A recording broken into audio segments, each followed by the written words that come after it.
အောင်စပုံရဲ့ငယ်တငယ်ချင်းဖြစ်အောင်မကရုပ်ရည်ကျန်းလင်းစင်တူတဲ့မွန်ဆမင်းသားတိုင်ဟန်သား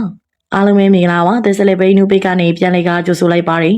ဇက်လောကမှာမင်းသားတွေနဲ့ဇက်ဖွဲ့တစ်ဖွဲ့နဲ့တစ်ဖွဲ့ကြားမှာပြိုင်ဆိုင်မှုတွေရှိတဲ့ကြပေမဲ့တယောက်အောင်မြင်ရဲ့တယောက်ကဝမ်းသာဂုဏ်ပေးတဲ့ကြတွေရှာရှာပါပါအမှုပညာညီကိုတွေလည်းရှိတတ်ပါတယ်အောင်စပုံရဲ့မာကန်ပရိသတ်တွေကြားမှာရောမြန်မာတိုင်းနိုင်ငံလုံးကဇက်သမင်ချစ်သူတွေကြားမှာပါရုတ်တရက်ရေပန်းစားလာပြီးချစ်ခင်အားပေးမှုကိုရရှိလာတဲ့မင်းသားကမွန်ပြည်နယ်ကပရိသတ်တွေရဲ့အသေးဆွဲမွန်ဆန်မင်းသား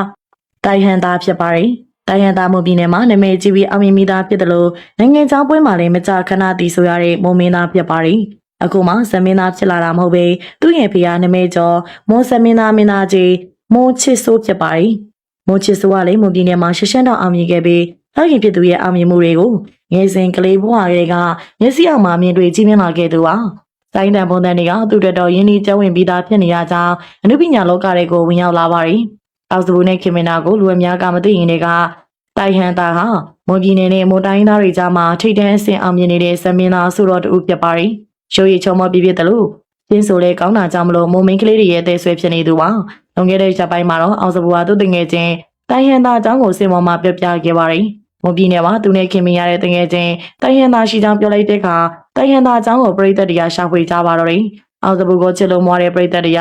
တိုင်ဟန်သားကိုမြင်လိုက်ချိန်မှာမြင်မြင်ချင်းပဲသဘောကျသွားပါတော့တယ်။အောက်စဘူကပရိသတ်တွေအများကြီးရှိမှမွန်ဆန်မင်းသားတိုင်ဟန်သားဆိုပြီးတော့ဂုံယူဝင်ကြားစာနာမည်ထုတ်ဖော်ပြောဆိုသွားပြီးတငယ်ချင်းပေါ်ထားရှိတဲ့မြတ်တာကလည်းကြီးမားပါတယ်။တိုင်ဟန်သားနဲ့အောက်စဘူတို့ကအခုမှခင်မင်သွားတာမဟုတ်ပဲအလဲလဲကျောင်းသားရွယ်6တန်းကလေးကစတင်တည်ကျွမ်းခင်မင်ခဲ့ကြတာဖြစ်ပါတယ်။ကလေးဘွားတွေကတူတူစော်ကစားတူတူကြောင်းတက်ခဲ့ကြပြီးအရွယ်ရောက်လာချိန်မှလည်းအကပညာကိုတူတူသင်ယူခဲ့ကြပါတယ်။တယောက်နဲ့တယောက်ခေါ်တဲ့နာမည်ပြောင်းတွေလည်းရှိခဲ့ကြပြီးညီကိုနီးပါးချင်းနေခဲ့ကြပါတယ်။တကယ်ချင်းတရားအနုပညာလောကတွေကိုရောက်တဲ့အခါအောင်စဘူကနိုင်ငံအသည့်နာမည်ကြီးလာပြီး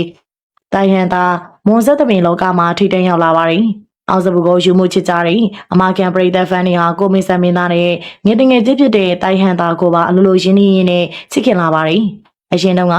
မွန်တိုင်းသားတွေတောက်တာအများဆုံးသိခဲ့တဲ့တိုင်ဟန်သားကခုခါမှာတော့အောင်စဘူတငယ်ချင်းတွေပြည်သက်တွေကနေတဆင့်မြန်မာနိုင်ငံလုံးကမှတတိထားမိလာပြီးအားပေးချစ်ခင်လာကြပါတယ်။သူတို့နှစ်ယောက်ကရုပ်ရည်ချင်းလေးစစ်တူနေပြီးအစိုးကောင်းအကာကောင်းနေလို့အောင်စဘူပြည်သက်တွေလည်းအားပေးရမယ့်သူတယောက်တိုးလာခဲ့ပါတယ်။အခုတော့မော်မာလေးတွေရဲ့အသေးဆွဲကနေတနိုင်ငံလုံးကစက်ပွဲချစ်သူတွေရဲ့အသေးဆွဲဖြစ်လာပါတော့တယ်။အောင်စဘူကသူအောင်မြင်နေချိန်မှာတငယ်ချင်းကိုလည်းမမေ့ခဲ့သလိုအောင်စဘူရဲ့အောင်မြင်မှုကိုလည်းတိုင်ဟန်သားကဝန်တာနေပါတယ်။သူတို့နှစ်ယောက်ကအခြေချမနာလိုမှုတွေမရှိဘဲတယောက်နဲ့တယောက်အောင်မြင်မှုကိုတယောက်ကလည်းဝမ်းသာပေးနိုင်ကြပါတယ်။6တန်းကျောင်းသားဘွားတွေကတူတူခင်မင်ခဲ့ကြတဲ့တငယ်ချင်းနှစ်ယောက်ကအောင်မြင်မှုတွေကိုတည်တည်ရရှိနေကြပါပြီ။တိုင်ဟန်သားရဲ့ပွဲတွေကိုကြည့်ဘူးခဲ့ရင်ကွန်မန့်မှာတွေ့ကြုံလေးတွေကိုမျှဝေပေးခဲ့ပါဦးရှင်။